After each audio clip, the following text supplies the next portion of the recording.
Thursday, March 28th at Cal State San Bernardino. The Lead Summit starts at 8 a.m. Talk 102.3 FM Riverside. Thank you, America, for making us radio's number one format for 8 years. Talk 102.3 FM Riverside. KCAA, the station that leaves no listener behind. Welcome to The Mortgage Voice with Jeff Barton, your voice in the mortgage industry. Each week on this program, Jeff and his guests share their expertise, personal anecdotes, and the latest industry news to keep you in the loop. Now, to provide you with insight and help you navigate the consistently changing world of real estate lending, here is your host for The Mortgage Voice, Jeff Barton. Welcome, everybody. I'm Jeff Barton, your voice in the mortgage industry. 888-713-2929 telephone number. Pick up the phone, give us a call. We can answer your questions about what's going on in the mortgage business. And that, of course, relates to anything having to do with you wanting to either buy or sell or any number of other things in the spectrum of why you need money to buy a house. Why you need money if you're going to sell a house. A lot of people don't understand that when you sell a house, you're going to end up with money, right? And what are you going to do with that money? There is a number of ways by which you can lessen the tax significance, if in fact there is one. And, oh, by the way, the 2-year exemption, meaning that if you live in a house 2 years, you can sell it and keep the short-term capital gains up to a certain number. Well, that's changed as of the tax laws a couple of years ago. And so you need to call your tax professional and ask them, what's the new law? What is this about? I think it's 4 years now, and I also think that the tax exemption is $600,000 per individual, $1.2 million for a couple. So if you've got a house in California right now and you're thinking of selling, you want to make sure that you understand that if you sell that house and the profit, if you're a couple, is over $1.2 million, you're going to be paying taxes on that. Now, if you're 55 or older, I believe that's it. Again, check with your tax professional. But you can save the basis of the house you're in and transfer it to the new property if it's of more value. Meaning, let's say you have $1 million house you're selling, and you bought that house, 100 years ago, and it cost you, $100,000. Now it's $1 million. So you're about ready to see a tax significance of $300,000 if you're a single person. Maybe your husband or significant other aren't with you anymore, and you've got a tax bill. If you are 55 and over, you can move that basis. Now, what is a basis? A basis is whatever you paid for the property. So in whatever year that was, 100 years ago, you paid $100,000 for the property. You can keep that basis, meaning that your property tax bill will still be $100,000 if you are 55 and older and go through the steps to move the basis from what your old house was to what your new house is. Even though your new house may be, $1 million, $1.2 million, $800,000, $900,000. If you don't do that, the tax significance is substantial at 1.25%, I think, or even higher in some Melrose districts. You might be saving yourself a ton of dough on taxes. That's one thing that's pretty important. So if you're into selling, understand that there are some significant issues having to do with taxes, having to do with what you're going to do with your money. Let's say that you're selling and you want to take the profit of your house and push it into a commercial venture. Like, let's say you want to buy units. You want to buy maybe a storefront. You want to do something with that money other than stick it in the bank or stick it in the stock market. There is something called 1031 exchanges. Now, you can do this off of residential properties if you move that money into a commercial property.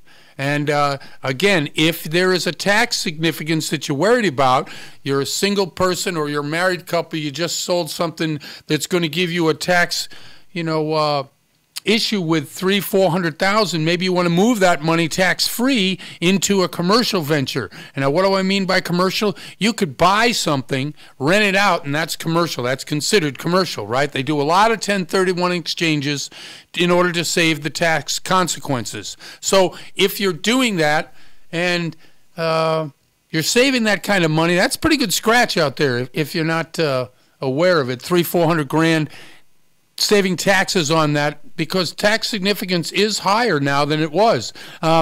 Let's say that you're moving and you want to buy a new place. I know many of you out there probably are aware, but some of you aren't aware that you no longer can write off your mortgage interest rates past $500,000. So you get a new, now in Orange County, for instance, the average home down there is $1 million. That's the average price. So $500,000, let's say you get a mortgage for $800,000, you put 20% down, so you're getting an $800,000 mortgage, and you used to be able to write off the interest to the whole thing up to $1 million. Well, you can't do that anymore. It's $500,000. So if you're buying that house and you've got an $800,000 mortgage and you've got, $500,000, you can write the mortgage off. Nope, $300,000 you can't. So you're going to be paying taxes on that. And the reason for that is because in the tax code, it's not complex, but you need to talk to your tax professionals because there's a whole slew of things you can and can't do with real estate anymore. It's really important. We've got March 15th coming up, April 15th coming up in a month. That's really important in terms of doing your taxes. Now, I know a lot of people in the real estate industry and the lending industry, anybody who works for a 1099, what that means is you don't get a paycheck every week, but you do get something what they call a 1099 at the end of the year from companies you're working for that declares to the IRS, this is what we paid this person. You got to collect all those up and declare that on your particular taxes. You used to be able to write off, if you're in the real estate and mortgage business, all kinds of expenses. Maybe you took a client to dinner. Maybe you bought some ball game tickets. And these particular write-offs would add up. And that would become, a negative in terms of your income. So you make some money, and you take the amount of money that you have on write-offs, and you take it off the top. So you're paying taxes on less money than you actually made because of these expenses that you were able to write off. Can't do that anymore. So you've got to check with your tax professional if you're expecting to write off, all of your dinners out with clients, quote unquote, and they could add up to $5,000-$6,000 a year, and on a $100,000 income, that's significant, right? Because if you're paying 22% on your income, yeah, that could save you $1,000 right there. Well, you just can't do that. Check with your tax professionals, anybody in the business, anybody who has a second job that gets paid cash and you put it in the bank. Be careful about that too. Why do I say all this about taxes? Why? Because when you're looking to reinvest or buy and you want to get a mortgage and you want to be able to show income or you want to be able to show what you're making on a yearly basis, you have to have proof of income for many loans out there in the marketplace. Now, we've talked on the show many times about loans that you don't need that kind of documentation for, but it's going to be more expensive. Now, the rates. Let's talk rates just for a second because it's really important to understand rates have come down a lot. So much so that there's a refinance market again. Now, what do I mean by that? Okay, 30-year fixed-rate loans as low as 4.375. It was a year ago that they were almost at 5%, and they went up to almost 5.375 towards the end of last year. So we've seen a significant reduction in the last 5 to 6 months, so much so that people who bought a home for 5.25% are now looking to refinance so that they can lower their payments. And it does make sense. When you look at a loan and you're looking to decide whether saving, $50, $100, $200 per month is worth it, you have to look at how long you've had that loan. How long have you been paying on interest rates? For instance, we all know on an amortized 30-year loan that the interest payments that you make on that 30-year loan are such that for the first 10, 12, 14 years, you're paying mostly principal. I mean, mostly, listen to me, mostly interest. So those interest payments that you're making aren't really reducing the principal all that much. Now, it does some, but you really begin to pay that loan off in the last 10 years of the loan. That's the way it, because the banks want their money up front. It's just the way it is. And that's what amortization does. But if you are in the first year, year and a half, 2 years, maybe even up to 5 years, do the math. Find out how long it's going to take with making that savings for you to recoup the money that you are losing on interest payments that you've already made. If the payment is longer than, I would say, 2 years, maybe 2.5 years. I mean, if it's a 30-year loan, yeah, I can see doing it at 2.5 years, maybe longer. But if it takes you longer than that to pay off and start seeing actual reduction in the amount of money you've totally paid, then I think it's probably worth it. And it's worth looking at it now because interest rates have really dropped. Anyway, thanks for listening to the show. Welcome, everybody. I'm Jeff Barton, your host for The Mortgage Voice, and we'll be right back. You're listening to The Mortgage Voice with Jeff Barton. We'll be right back with more in just a moment. For more information on today's topic, email Jeff Barton at info@malibufunding.net. Now, back to The Mortgage Voice with your host, Jeff Barton. Welcome back, welcome back, welcome back. I'm Jeff Barton, your voice in the mortgage industry, 888-713-2929. That's the telephone number. And if you have questions about what we've talked about on the show, anytime during the show, you can call us, leave a message if I don't pick up because I'm on the air and I can't get you on, or write the phone number down, call us at another time. We are always here available for questions that you're going to have. It is that time of the year when a lot of properties are about ready to be listed, which means there's going to be more properties on the market, and that's a good thing if you're a buyer. Let's say you're out there and you've been shopping and you want to know what exactly is in the marketplace. There are a lot of places that you can go, although the real estate marketplace is changing. The landscape of what's happening out there in terms of you being able to see listings for free is going to change. Now, why do I say this? I say this because companies like Zillow and Trujillo and Realtor.com are changing the way they're doing business. And the reason for that is that they're public companies and they need to show that there is growth in their bottom line so that they continue to increase the value of their stock for their shareholders. So what does this mean? It means that the listings become a value proposition for both the board of realtors, the individual agents who take those listings, and of course the companies that need to show you out there in the marketplace what's happening. The way Zillow has traditionally brought buyers and sellers to their particular website is that they use something called a valuation, meaning that you go there and you can see what something's worth. Pretty simple, pretty straightforward. Although there is a lot of animosity in the realtor community as to the validity of the pricing structure that they use when they value a home.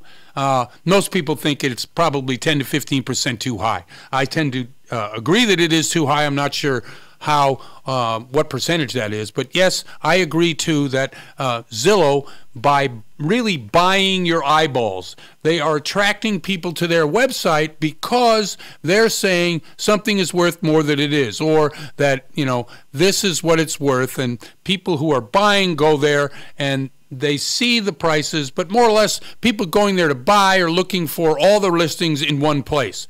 So what's happening is each individual agent is now in charge of making agreements with Zillow or Realtor.com or Trujillo or Redfin or any of these others. What those companies are called are aggregate suppliers of information, and they collect information from various sources. So there is a move in the realtor community, especially with some associations, to not allow these companies anymore to get the listings for free, meaning that they would have to pay some percentage of what they're making to whoever it is supplying them with listings. If there are companies out there that are buyer agent companies and others that are, you know, selling agent or listing agent. If you're a listing agent company, the value of what you have in a listing is worth something. Now, the reason I bring this up, it's boring business side of what we talk about every day on the show and what we talk about as industry professionals. But understand, if you're listing your property, that the listing itself has value. Like if you do a loan, right? Most people think, okay, I'm going to get a loan. It's going to be 4%, blah, blah, blah. The company that gives me the loan, I send them the payments and they make money, and that's how they make money. That's not how that works either.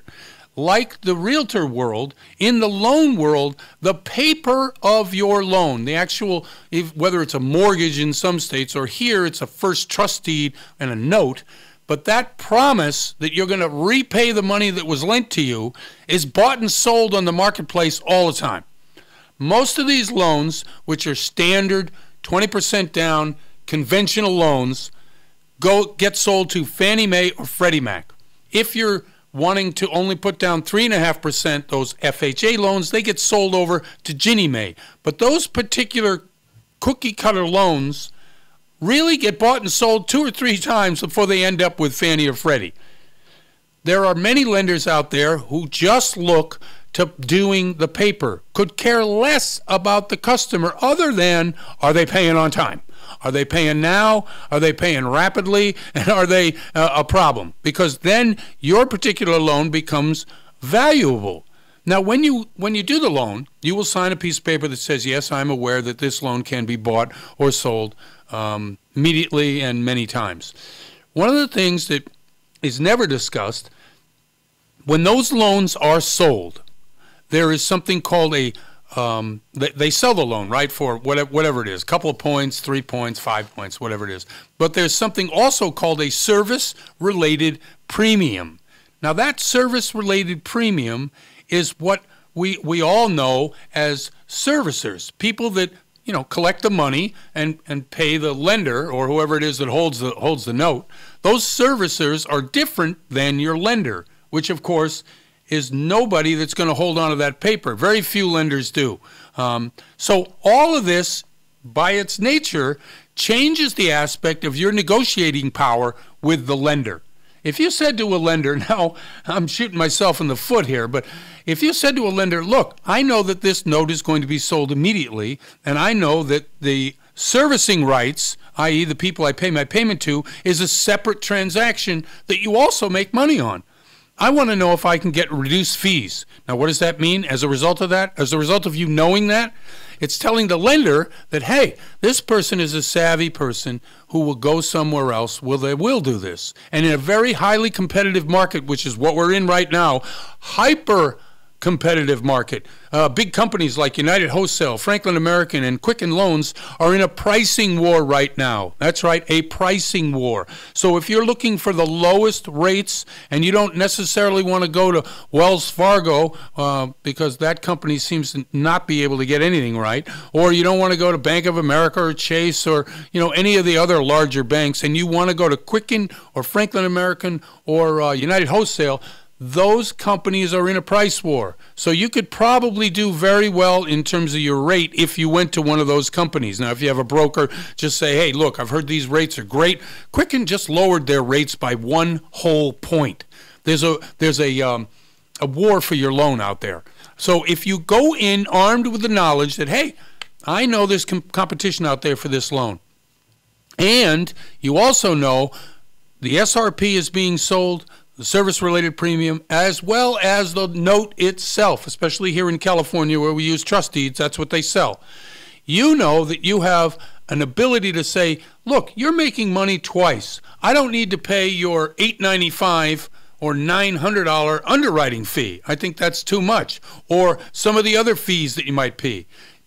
You might be able to get those fees down, especially if you go in forearmed. Now, of course, they could say, hey, take your business elsewhere, but knowledge is power, always. And if you're in any of these businesses, whether it's you're selling a house and you know the fact that the aggregate of all the listings get bought and sold in the back end, you can say to your realtor, hey, are you making money on this listing itself rather than selling my house? Because if they are, they should disclose it to you. And if they're not, you could then say, okay, fine, I still want a reduction in my costs. Let's see. Quickly, Fannie Mae not Fannie Mae, but I was reading online, and a guy named John Passonen, March 11th, Step-by-Step Guide to Gaining a Competitive Edge. Okay, this is for people who are looking to see if they can service you better as loan officers. There were 3 steps, and I'll get to it quickly in 1 minute. The first step, understand what the borrowers want. Now, you're a borrower out there, and you're listening to this. Understand what the borrower wants. You tell them, you want a loan, you want it cheap, right? I mean, it's pretty simple. But it involves much more than just those two things. The listening to what a borrower really wants. For instance, you may think a borrower wants to put 20% down when in fact he wants to take that 20% and use it to fix up the house. He's really looking for something of a down payment assistance. You have to listen and listen hard. Number two, you have to redesign the journey. Now this is one of those, what the heck are they talking, redesign the journey? What you want to do is make it a collaborative effort and inform rather than tell. And that's always important in communication and sales. You want the customer to be able to make the decision as long as they have the most information available. And number three, Fannie Mae, the lender sentiment, and what they come up with in terms of how they want to do their business is important for you to understand that that secondary market is alive and well and wants your loans, so they're willing to negotiate. Hi, this is Jeff Barton, and I am your voice in the mortgage industry, and we'll be right back. You're listening to The Mortgage Voice with Jeff Barton. We'll be right back with more in just a moment. For more information on today's topic, email Jeff Barton at info@malibufunding.net. Now, back to The Mortgage Voice with your host, Jeff Barton. Welcome back, everybody. I'm Jeff Barton, your voice in the mortgage industry. 888-713-2929. That's our telephone number. If you pick up the phone and give us a call, we can help you answer questions about your real estate needs. Now, it's springtime. A lot of people looking to either move or buy. A lot of product coming on the market. And one of the cool things about real estate, and everybody loves to talk about real estate, it's like talking about your kids at the playground, right? Everybody who has them really likes talking about them. Well, real estate's like that too. The reason being is that 90% of millionaires in the U.S. did it by real estate. So everybody's excited about it, wants to deal with it, talk about it, and they're always picking my brain. I'm not the expert, but I do bring to the show many people, and this person in particular has written a book, and I want to bring her, first time on the show, Jacqueline T.D. Wynn, True Legacy Wealth. And Jacqueline, thanks for coming on the show. Thank you for having me. I appreciate it. Okay, finish the name of the book. Subtitle? Yes, please. I just figured you would do much better service to it than I would. Absolutely. So the title of the book is called True Legacy Wealth, Creating Generational Wealth Through Real Estate Investing. Okay. Now, most people would say, how do you get involved in that? I'm newly out of college. I'm a retired steel worker. I'm a mother of 3 that has a part-time job. All of these people want to get involved in it. How do they do it? You know, the first thing you have to look at is what your goal is, right? Because there's as you know, are you trying to buy and hold? Are you planning to do flipping? Like maybe you have time and you want to fix some properties and you want to flip the property. And also you need to look at what it is that's important for your family. I'm a single mom, and so being with my children is very important. So any goals that I make, anything that I do, I look at how is it going to affect my family. Okay. So I think in any new business and venture, you have to look at how it's affecting your family. And then there's multifaceted of where you want to go in real estate. You can go into turnkey. That's what we offer for the busy family, where we do it all. We find the property, we analyze it, we bring it to you, we help you get it financed, and then our third-party vendor will manage it. Some people want more hands-on, and they have that time. They'll make a little more money, but it requires more time.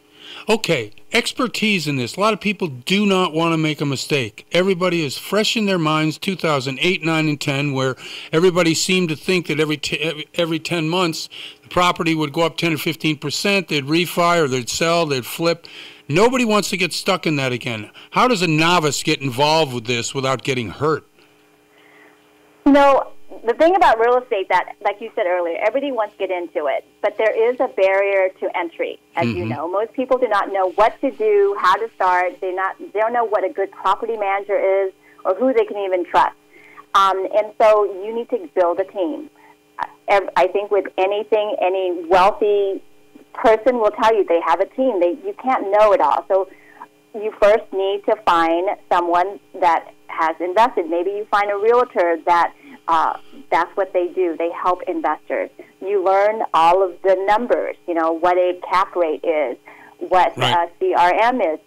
You read books. I got my license, and I also listen to audiobooks. There's many, many ways to start learning, but you got to start somewhere. Now, I talk to flippers on the show all the time, and we do a show in Las Vegas called the Las Vegas Real Estate Show, very similar to this, except it's on television. And what we often find when we're talking to professionals like yourself is that at some point there's something blocking an individual from making the leap. For you, what is that? Mindset. Mm-hmm. I think that we are not just a country, I think a world, right, of people that can get information at their fingertips with Google and Yahoo and all these things. And look, I can get as much information as I want, but at the end of the day, you got to look at your mindset.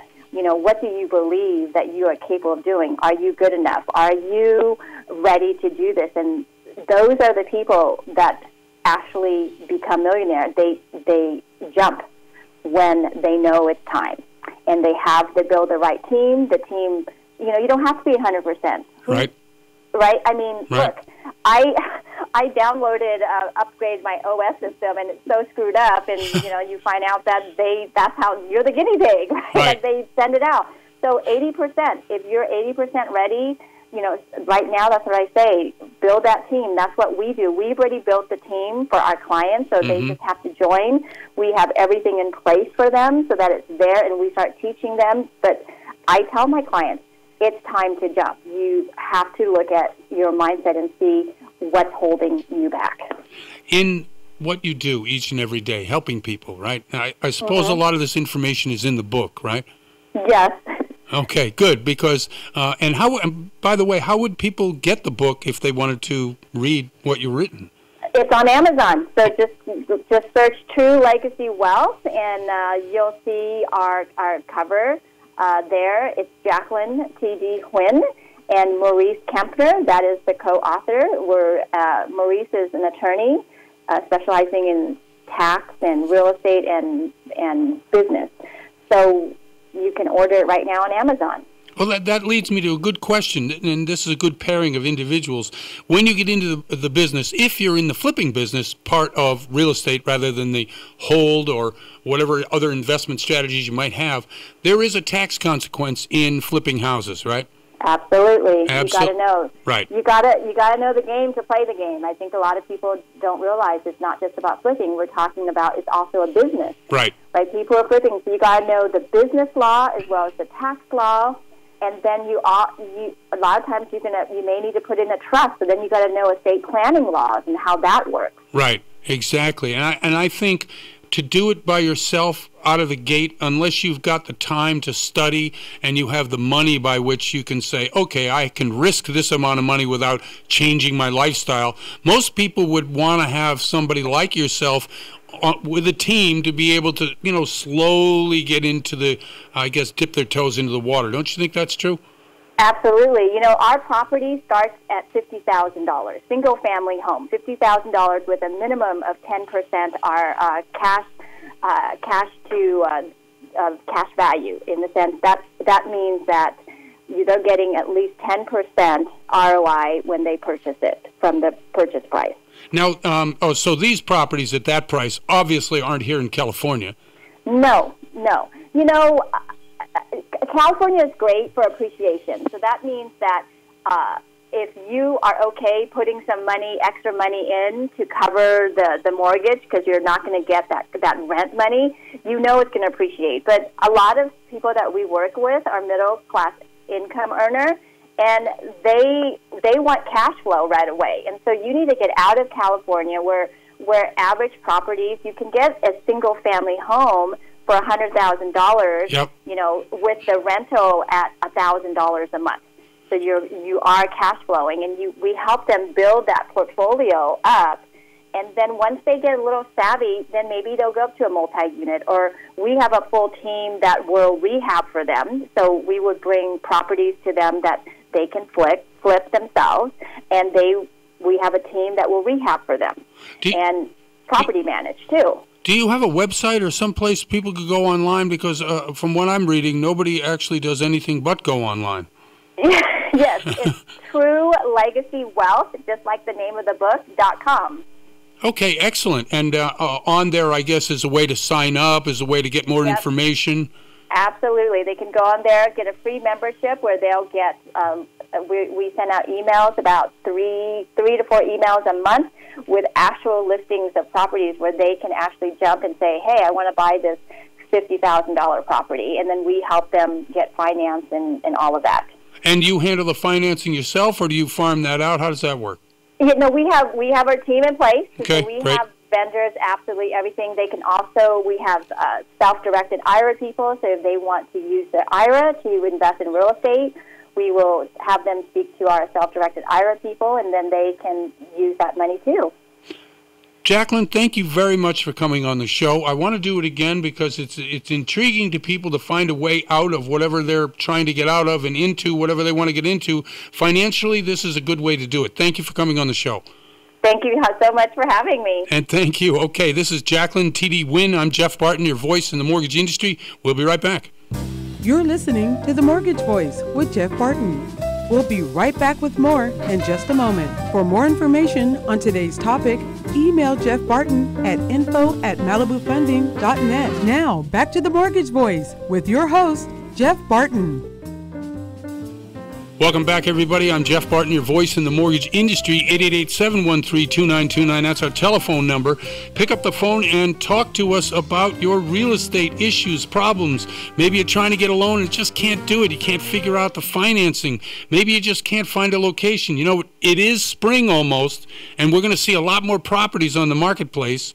And I don't know if anybody's noticed, but we've had a little bit of a flattening in prices, so that could help you in your buying decisions.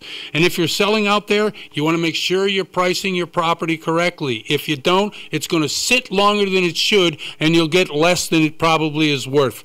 Anyway, to the show. First guy I've had on in a while who I just don't know. And I'm really happy because, you know, what we try to do is bring answers, and I don't have the answers. I certainly don't have all the answers or any of the answers sometimes, but the people we bring on the show are experts in their fields, and I'm really happy that David Krieger, granted us some time here from Berkshire Hathaway. David, how are you? I'm well. How are you, Jeff? I'm okay, thank you. I'm tired, actually. It's been a rough couple of months in the real estate. I live out in a fire area, so we've been dealing with that. Well, I just wanted to thank you for inviting me to your show. I'm happy to be here. Okay, very well. So explain to me a little bit about your business, where you're working, and some particulars so we can narrow in on some of the issues you may be facing or some of the issues that my listeners may want to hear about. Of course. So I'm with Berkshire Hathaway Home Services. I'm an agent in the Encino office. Uh-huh. I focus on residential real estate. I represent both buyers and sellers in a wide range of prices, including in the luxury market. And I'm basically client-focused, relationship-based, rather than transactional. And I can explain that, if you'd like me to. But that's what I do. Okay. So my area of focus is not just the San Fernando Valley. Some of my clients have asked me to help them in areas such as the West Side, Beverly Hills, and other areas as well. So because I'm client-focused, I'm not working in a small farm. I have a little bit of a larger canvas. Okay, let me ask you a question. I read an article today online, and I'm constantly trying to re-educate myself as to the new buyers, the new sellers, people who are in the market maybe for the first time, or a whole new generation of people that I don't know anything about except for my kids and their problems enough. So how are you reaching people who necessarily aren't driven to call a real estate agent who want to do all their work online? How are you connecting to this type of buyer? Okay, so number one, I've been doing this 8 years, so my sphere of people who know me or have known my work is constantly expanding, and so I spend a lot of time working to contact my clients and stay in touch with them. Great. So that's one of the sources of my business. In the last year, I've really kicked up my social media posting. So I'm doing targeted emails to my clients and also, I'm on LinkedIn, which is, I think, how you found me, right? And Instagram. So I'm starting to get more and more followers who are paying attention to my business. And the message that you bring to them online, social media-wise, and in person, what would you say is the main thrust of how you're, because you said you were client-focused, but how does that appear to them when you're talking to them? Well, I hope it appears as sincere, because it is. Right. But when I say that my business is relationship-based, for me, it's not about just getting through a transaction, but establishing a relationship for the long term. And that's where more business comes, more referrals come.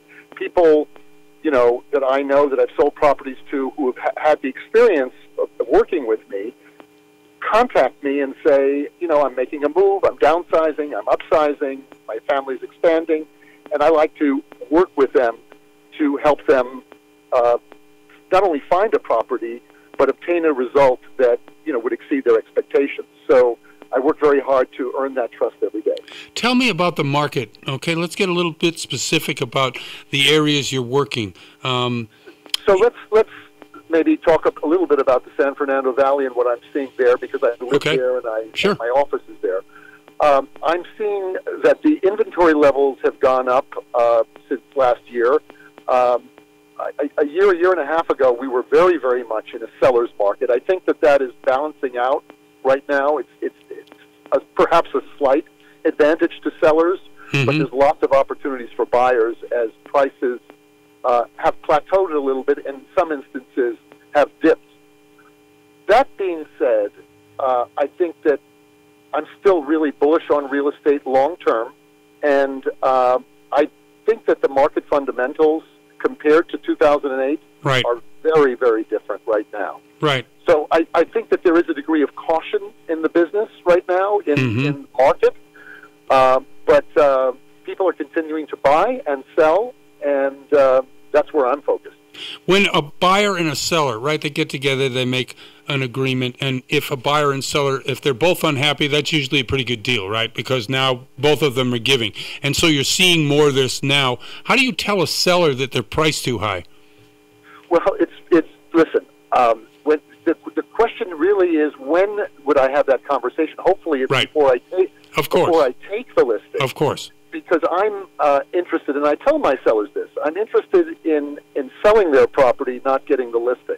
Right. So in addition to the choice of which realtor to go with, I think that the most important decision that a seller can make is to really come up with the right price, and it's through my guidance that I help them to see that. Now, that being said, sometimes there's a little bit of a gap between what I'm showing them and what their expectations are. Right. So then, it really becomes a question of seeing whether or not this person would be willing to sell their property in terms of what the market will bear. Mm-hmm. Otherwise, what you do is you have a listing that's just going to sit. And you probably know this very well. If you're on the market 2 or 3 weeks and you haven't gotten any offers or any calls, the market is telling you something. It's fair to pay attention. That's right. I often find that when in competition with others for listings, that you'll find an agent or two who will just what we call buy the listing, right? They'll tell the seller anything the seller wants to hear just to get something significant on paper, and then figure they'll grind them later and reduce price later. I always think that's the worst way to go. It's the worst way to build trust, and it just wastes the time of the seller. But sellers want to hear what they want to hear. They go to Zillow, they see what's listed there, which is usually 10 to 15% higher than what it should be listed at.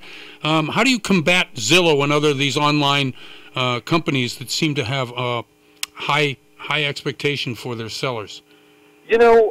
I'm really glad we're talking about this, because there's a lot of disruptors in the market and entities that their whole value proposition is working at a lower commission. Right. And I can tell you with confidence that real estate, it can be simple, but transactions are complex things. And there's so many details and things that I do in a transaction to walk my clients through so they get a good result. I just don't think that technology, even though technology is increasing and advancing, can replace the guidance of a good agent who knows the market and is informed and has a brokerage behind them that knows how to market and present properties in the best possible light.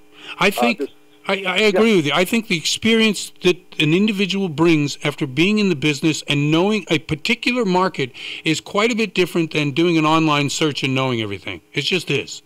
There's no question about it. Now, would you shout out your phone number for people who want to probably give you a call, especially if they're looking for an agent in the San Fernando Valley? Absolutely. So my number is 818-370-6024. Great. Excellent. You have a website or something? I do. David Krieger, spelled Kryiger. So it's www.davidkrieger.com. Okay, excellent. And I just have one last question. When you're working with buyers, obviously I work with a lot of buyers too. When do you decide whether the buyer is real or whether the buyer is not real? We have about 30 seconds.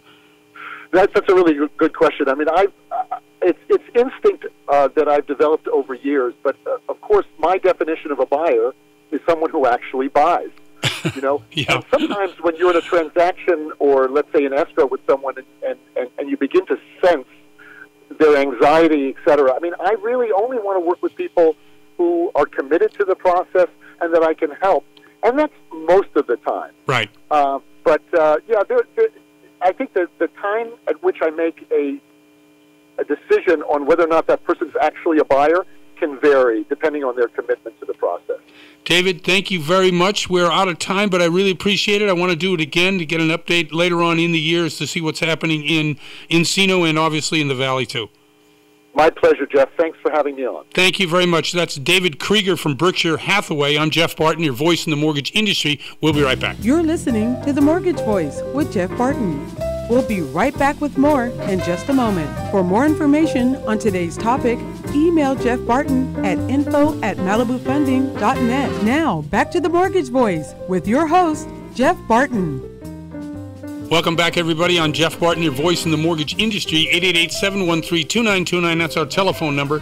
Pick up the phone, give us a call. We repeat that number every segment at the top and the bottom of the show. And the reason we do that is because in order for us to help you, you have to contact us. Now, I know there are generational issues here. Maybe people who are listening to the show in the radio driving around, they don't want to email or call, or they want to text, or they want to social media. I, Jeff Barton, am on everywhere. And so if you need to get in touch with me, smoke signals are also okay. You can do it. We're here to help you. We're not here to preach to you, or are we here to try to tell you how to do things? I'm not the answer to the solutions. The people out there who we bring to the show, they have the answers. I'm going to try to facilitate that by bringing new and exciting people to the show all the time. I went to LinkedIn, as I said in the last three shows, and began to search for good people who knew about real estate and were very interested in talking to you about what they do and how they might do it a little bit differently than somebody else. Along those lines is Clinton Brown from Keller Williams Westside Realty. Really appreciate him on the show. Clinton, how are you? Hey, I'm doing well. Thanks for having me, Jeff. And thank you very much. Again, this is the first conversation I've had with Clinton, so welcome and thanks for coming on once again.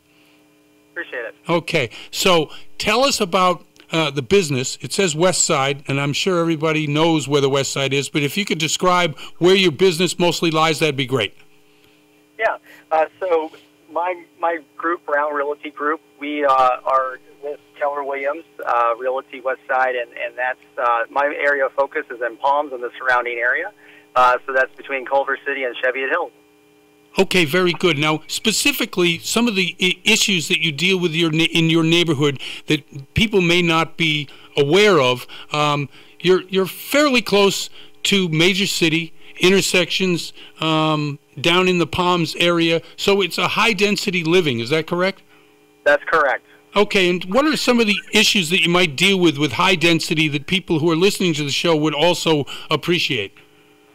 Well, I think when I talk to the property owners, because we have a mix of single-family homes as well. Right. And the owners, they don't want to sell. They love the neighborhood. what about investing that equity, the equity that they have accumulated in their home, to leverage the property that they have to invest in our community and purchase a multifamily residential building, which is an income property. Right. So essentially, we have a really great opportunity for a lot of people that want to invest in LA, especially because our neighborhood is at the center of this growth of Google's moving in at right. West Side Pavilion. We have Culver City over there with Apple employees moving in. So this is a neighborhood that young professionals really enjoy, and it's walkable. And so when I talk about people is, the equity. If they have equity, it's a great time to put that money to work. Now, are you saying equity in their home in your area, take that money out and buy something additionally in your neighborhood? Yeah, or if they're in LA, right. If they're looking to have an income property, the equity that a lot of people have accumulated over the past few years, isn't really working for them if they're not able to use it. And, they want to stay in their home. There's lots of advantages to having passive income. Right. So, and rents, and actually the biggest demographic of renters that are growing are, according to California Association of Realtors, are people that make $150,000 or more a year. Right. So there's an opportunity out there for these rents that are increasing and these and the ability for people to invest their equity. Okay. Tell us a little bit about the availability of properties in your particular area now that we're talking about taking equity out, possibly putting it back into the neighborhood. What are some of the opportunities that you see? Well, I see a lot of opportunities in the there are a lot of times where developers want to purchase a building and then tear it down and rebuild something else.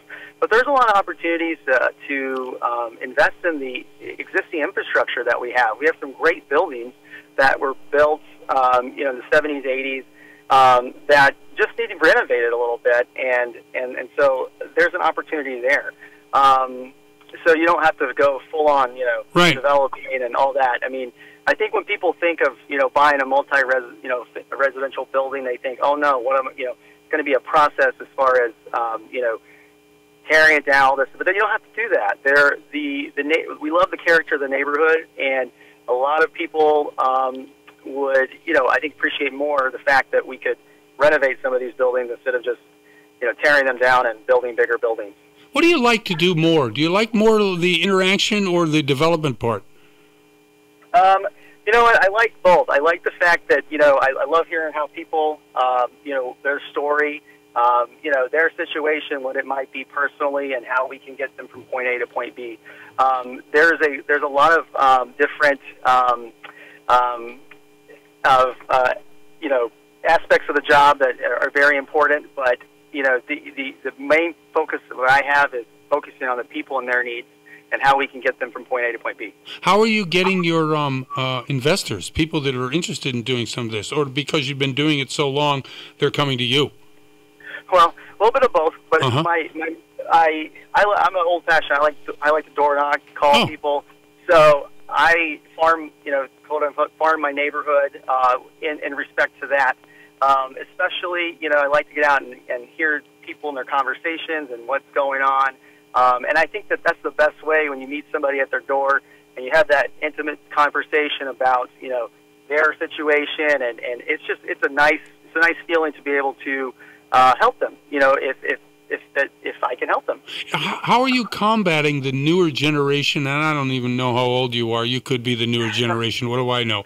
But there is such a move to doing everything through your phone or online and not necessarily face-to-face. I happen to agree with you about face-to-face. I think it's the only way to do real estate. But how do you draw in people who aren't necessarily of the same mindset?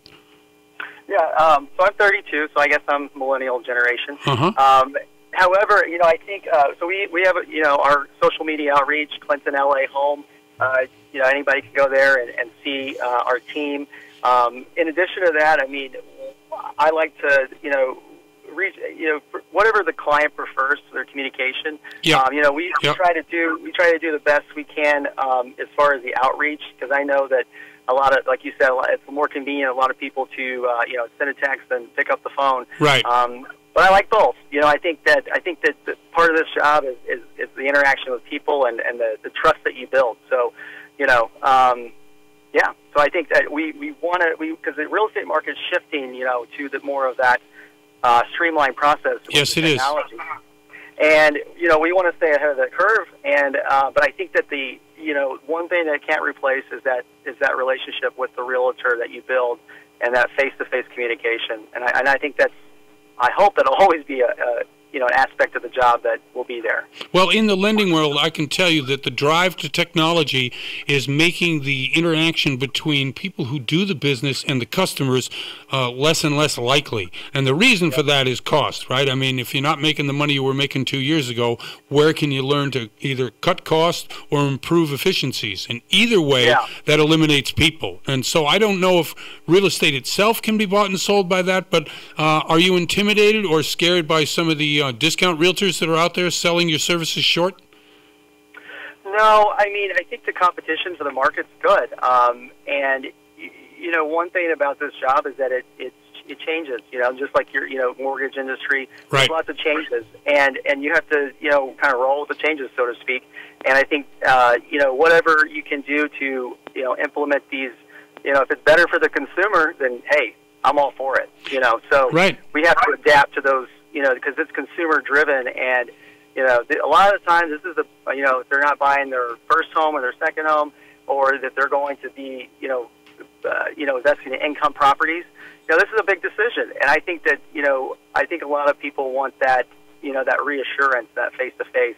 Even though, a lot of stuff can be automated. Yeah, I agree with you. I think there's a blend there somewhere, and I don't know what that's going to cost or how much money you can make in the future, but I think exactly like you do, you cannot replace the people in the equation, but at the same time, there are efficiencies that can be better handled through technology. Absolutely. You know what? Our time's up. Clinton, thank you very much for coming on the show. I really appreciate it. Thank you, Jeff. And if anybody needs more information, it's Clinton LA Home, and I'd love to help anybody out there. Yeah, shout out your phone number if you would, please. Sure. It's 310-487-6453. Thank you. Go ahead. Oh, sorry. Oh, yeah. 310-487-6453. Clinton Brown, thank you very much for coming on the show. I really appreciate it. Thanks, Jeff. Okay, and I'm Jeff Barton, your voice in the mortgage industry, and we'll see you next time. You're listening to The Mortgage Voice with Jeff Barton. For more on today's topic, visit www.malibufunding.net.